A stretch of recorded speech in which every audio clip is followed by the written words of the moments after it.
Pasquale Galluppi, April 2, 1770, December 13, 1846, was an Italian philosopher. Biography and philosophy. Born at Tropea, Calabria, Galluppi from 1831. He was a professor at the University of Naples, where he died in 1846. His philosophy is a mixture of assent to and dissent from Descartes, the French and English sensists, Kant, and the Scottish school of Thomas Reid.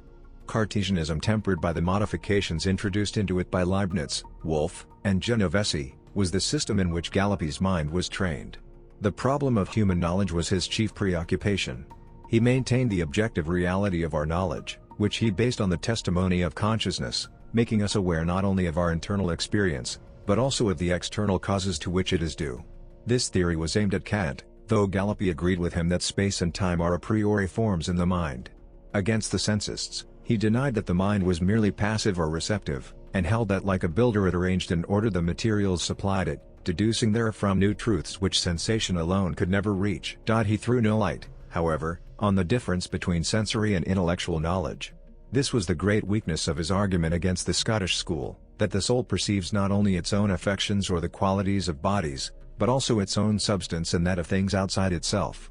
It was also natural that Galluppi should be foremost in attacking the theories of Rosmini concerning the idea of God as the first object of our knowledge, and it was this polemic, quiet enough in itself, which drew public attention to the rover at on Philosopher. The morality of our actions, according to Galluppi, depends on a notion of duty which springs from the very nature of man. He never made use of the phrase categoric imperative, but everything goes to show that on that point he did not completely escape Kant's influence, and although he asserted as the two great moral commandments be just and be beneficent, he nonetheless approved of Kant's moral principle.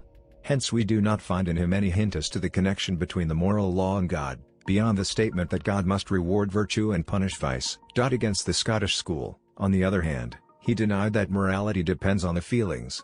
His theodicy is well within the limits of that of Leibniz, and therefore admits not only the possibility of revelation, but also the divinity of Christianity. The care and clearness of his style made his works very popular, but when the Hegelianism of the Neapolitan school became the fashion in non-Catholic circles of thought, and scholasticism regained its hold among Catholics, Galluppi's philosophy quickly lost ground. He always kept aloof from political questions, and his works were planned and written in his own home, amidst the noise and bustle of a large and happy family. Selected works.